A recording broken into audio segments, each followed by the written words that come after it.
රජයේ මගින් සමුපකාරයේ පුනර්ජීවනය ඇති කිරීමට කළ යුතු.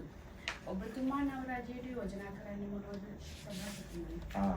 ප්‍රබාණී මේ වර්තමාන රජය ජනාධිපතිතුමා පත්වීමට පෙර විශේෂයෙන් සමාජයේ තිබිච්ච ඇති බලපෑම අනුව අපිට හේතු ගියා මේ නව රජය බලයට පත් වෙයි කියලා. ඒ නිසා මේ රජයේ බාර ගන්න බලාපොරොත්තු වුණු ප්‍රධාන පක්ෂවලට අප විසින් අපේ ඉල්ලීම් ඉදිරිපත් කළා. එතෙන්දී අපි 2024 ජුනි මාසයේ වර්තමාන ජනාධිපතිතුමාටම අපේ ඉල්ලීම් අපි ඉදිරිපත් කළා. ඒ ලියවිල්ලත් මාළඟ මෙතන තියෙනවා. ඒකෙන් අපි වෙළුවේ රාජ්‍ය හා පුද්ගලික ව්‍යවසායයට විකල්ප වූ සහයෝගීතා අර්ථ ක්‍රමයක් ලෙස සමුපකාරයේ ගොඩනගන්න ඕනේ කියන කරුණු දක්වලා මම ඉල්ලීමක් කළා අප සංවිධානයේ හැටියට සමුපකාරයේ ඉන්නවා ලක්ෂ 100ක් විතර මේ වෙනකොට සමාජිකයන්. එතකොට සේවකයන් 45000ක් විතර ඉන්නවා. ඒ වගේම වර්ෂයකට වත්කම් මේ සමුපකාර ව්‍යාපාරයේ 2015 වර්ෂය වෙනකොට බිලියන 315කට වැඩි තියෙනවා. ඒ වගේම විස්තර දන්වලා මේ අපි ඉල්ලා සිටියා මේ සමුපකාර කොමිෂන් සභාවක් ස්වාධීනපත් කරන්න කියලා. දැන් මෙහෙම කියනකොට සමුපකාර සේවක කොමිෂන් සභාවක් ලංකාවේ දැනටත් තියෙනවා. කොමිෂන් සභා 10ක්ම තියෙනවා. ඒ කොමිෂන් සභාව සේවකයන් 40000කට කොමිෂන් සභාවක් පත් කිරීමේ අර්ථවත් භාවයක් නැහැ. සමස්ත සමුපකාර ව්‍යාපාරයේ වෙනුවෙන්ම සමුපකාර කොමිෂන් සභාවක් පත් කරලා ඒ යටතේ යම් මණ්ඩල කීපයක් පත් කිරීම අපි යෝජනා කරපු ඒ ලියවිල්ල යෝජනා කළා. පිටියෙන් සදාන් කළොතින් සමුපකාර අරමුදල් පාලක මණ්ඩලයක් පත් කිරීම, සමුපකාර ව්‍යවසාය සංවර්ධන මණ්ඩලයක් පත් කිරීම, සමුපකාර විනිශ්චය සභාවක්.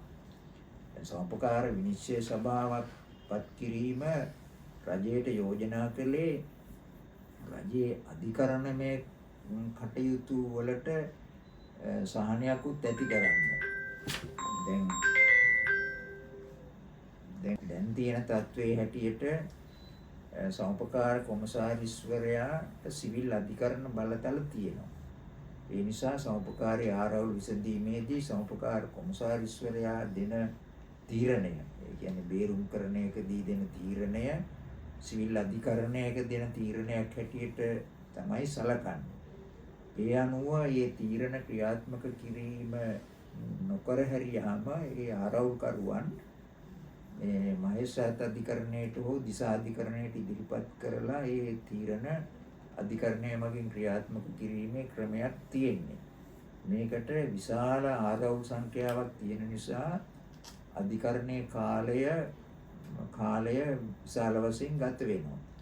නමුත් මේ නඩු විභාගයක් නැහැ. අධිකරණය කරන්නේ ඒ අධිකරණ බලය ඇති කොමසාරිස්වරයා දීපු තීරණය අධිකරණය මගින් ක්‍රියාවට නැංවීම පමණයි.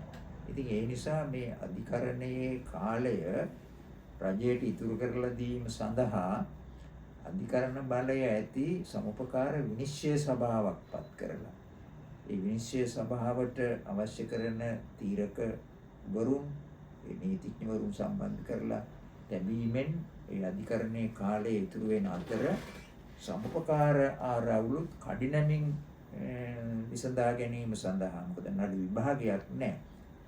සිවිල් අධිකරණ බලයේ කොමසාරිස්වරයාට තියෙන නිසා ඒ තීරණය ඒ විනිශ්චය සභාවකින් ක්‍රියාත්මක කිරීම යෝග්‍යයි කියලා අපි විශේෂයෙන් මේ විනිශ්චය සභාවක් ඇති කිරීමත් ඒ කොමිෂන් සභාව යටතේ යෝජනා කළා.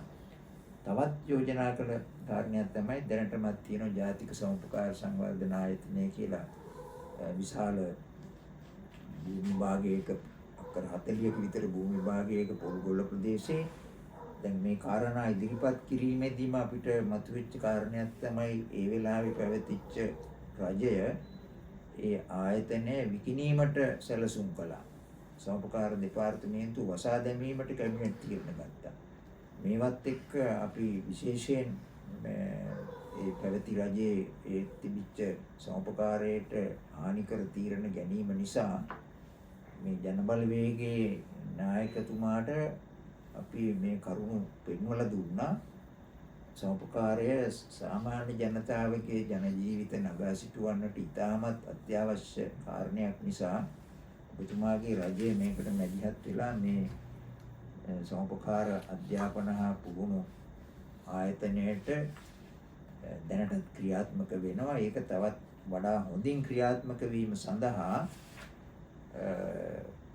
විවිධ ශාස්ත්‍ර ඔස්සේ උදාහරණයක් ගත්තොත් ඒක අධ්‍යාපන ආයතනයක සහ විවිධ විශ්වවිද්‍යාල වෙනත් අධ්‍යාපනික ආයතනවල උදවියත් නියෝජනය වෙන පරිදි ඒ ආයතනයේ ඉහළ මණ්ඩලයක් පත් කරන්න. එතකොට සම්පූර්ණ බැඳීමක් ඇති වෙනවා. දැන් මේ සමුපකාර සංවර්ධනය සමුපකාර කියලා කිව්වහම එක අමාත්‍යාංශයකට කොටු කරලා වගේ තියෙන්නේ. එක අමාත්‍යාංශයකටමත් කොටු කරලා නැහැ. වර්තමානයේ අමාත්‍යාංශ ගණනාවක විෂයන් තියෙන ඇමතිවරයෙකුට තමයි සමුපකාරය දීලා තියෙන්නේ. නමුත් එහෙම සමුපකාරය බැලුවහම එක අමාත්‍යාංශයකට එක දෙපාර්තමේන්තුවකට සීමා වෙන එකක් නෙවෙයි. ඒකට කර්මාන්ත ශාස්ත්‍රයේ සමුපකාර සමිති තියෙන්න ඕන නම් කර්මාන්ත දෙපාර්තමේන්තුව ඒ පිළිබඳව උනන්දුවක් වෙන්න ඕන. පාසල් සමුපකාර සමිති පිටුවලා ඒගොල්ලන්ට ඒ සමුපකාර භාවිතය ප්‍රතිපත්තිය ප්‍රායෝගික පුහුණුවක් ලබා දෙන්න ඕන නම් අධ්‍යාපන අමාත්‍යාංශය අධ්‍යාපන දෙපාර්තමේන්තුව සමුපකාරයේ පිටුවීම සහ ඒවා පවත්වාගෙන උදව් වෙනවා. මේ වගේ දීවර ශාස්ත්‍රය ගත්තත් උෂ්කර්මාන්ත ශාස්ත්‍රය ගත්තත් හැම එතකොට මේක ඇත්ත වශයෙන්ම ජන ජීවිතයට අදාළ වෙන සෑම ශාස්ත්‍රයකටම සමුපකාරය අදාළ වෙන නිසා මේක සමුපකාර අමාත්‍යාංශයේ පුරුල් වැඩ කොටසක් කර හැකි රට තුල තියෙන සෑම දෙපාර්තමේන්තුවක් එක්කම සම්බන්ධකම් පවත්වලා මේ සමුපකාර ක්‍රමය මේ විකල්ප ක්‍රමයක් හැටියට අර්ථ ක්‍රමයක් හැටියට ක්‍රියාත්මක කරන ඕන ක්‍රමයක්. ඉතින් මේක ඇත්තටම මේ පවතින රජය අවබෝධ කරගන්නට ඕන. ඇමතිතුමා විශේෂයෙන් අවබෝධ කරගන්නට ඕන. එතකොට ඒ අවබෝධ කර ගැනීමට අවශ්‍ය නිසා අපි මේ නායකතුමාට ඉදිරිපත් කරා පමණක් නෙවෙයි ඒ වෙලාවේ පාර්ලිමේන්තුවේ හිටිය മന്ത്രിවරුන් 3 දෙනයි ඒ පක්ෂයේ එයින් ඒ විජිත හේරත් മന്ത്രിතුමා කැඳවලා අපි සම්මේලනයකුත් පවත්වලා අපේ යෝජනා නැවතත් ලිඛිතව බාර දුන්නේ එතුමාට. එතුමාට බාර දීලා එතුමා ඒ ගැන හුඟක් දීලා එතුමා කිව්වා මේ අපේ ඉල්ලීම් එතුමාලාගේ පක්ෂයේ අදහස් වලට ඉතාම එකඟයි. ඒ නිසා සමුපකාර කොමිසමක් පිළිපදීම අපි පිළිගන්න කාරණයක්. ඒ ඉල්ලීම් අනුව මේ කටයුතු කරන්න කටයුතු කිරීමේ අපේක්ෂාවන් තියෙන බව ඒ වෙලාවේ විජිත හේරත් පාර්ලිමේන්තු මන්ත්‍රීතුමා වර්තමානයේ විදේශ ඇමති ධුරයක් දරන සංචාරක ව්‍යාපාරයක් දරන ඇමතිතුමා අපිට එකඟත්වයේ පළ කළා. ඉතින් මේ විදිහට පමණක් නෙවෙයි ඊට පස්සෙත් මට මතකයි ඒ മന്ത്രിවරු 3 දෙනාගෙන් යුතු කැබිනට් මණ්ඩලයක් පත් කර යන්නේ. ඒ 3 දෙනා පත් කළාම සමුපකාර විෂය ඇතුළත් වුණේ අගමැතිණිය හැටියට පත් වුණු හරිනි අමරසූරිය මැතිණියට. එතකොට ඒ සමුපකාර ඇමතිවරයා හැටියට ඒ අගමැතිතුමියටත් අපි නැවත යෝජනා අපි ඉදිරිපත් කළා. විශේෂයෙන් සඳහන් කරන්න ඕන මේ යෝජනා අප විසින් ඉදිරිපත් කළේ අපේ පුද්ගලිකවම අපි කල්පනා කරන්නට වඩා එහා ගිය දෙයක්. ඒක විශේෂයෙන් මම සඳහන් කරන්නට ඕන මේ ජනාධිපති පරීක්ෂණ කොමිෂන් සභාවක් ලංකාවේ පත් කළා සමුපකාරය පිළිබඳව පරීක්ෂා කරන්න පෙර රජයකින්. ඒකට අවුරුදු 20ක් විතර වෙනවා. ඒ වාර්තාව 2002 දී ආණ්ඩුවට ඉදිරිපත් කරලා ඒ පරීක්ෂණ වාර්තාවට අමතරව නිර්දේශ පිළිබඳව පරිච්ඡේදයකුත් ඉදිරිපත් කළා. ඒකට මේ නිර්දේශවල අන්තර්ගත කරුණු ආශ්‍රය කරගෙන තමයි අපි මේ රජයට ඉදිරිපත් කළේ. මොකද මිලියන ගණනාවක් ඒ කොමිෂන් සභාවේ කටයුතු වෙනුවෙන් වියදම් කරලා විශාල කාර්ය මණ්ඩලයක් පත් කරගෙන අවුරුදු 1කමාරක විතර කාලයක් වැඩමුළු වර්ක්ෂොප්ස් එමෙ පවත්වලා අදහස් මාරු කරගෙන කරපු දෙයක් නිසා අපි ඒක රජයට ඉදිරිපත් කරේ. අපි විසින්ම අදහස් කරපු දේවල් නෙවෙයි, රජයේ විසින්ම පත් කරපු ලබ්ධ පරීක්ෂණ කොමිෂන් සභාවක නිර්දේශය ඇටියට. ඉතින් ඒ අතර එතුමාට මම විසින් ලියන ලද පොත් දෙකකුත් ලබා දුන්නා. ඒ අනුර කුමාර දිසානායක මැතිතුමා ඒ වෙලාවේ මට ඒකට පිළිතුරකුත් සැපෙළුවා. ඉතින් ඇත්ත වශයෙන්ම එතුමාගේ පිළිතුරෙත් මෙන්න මේ විදිහට සඳහන් වෙනවා.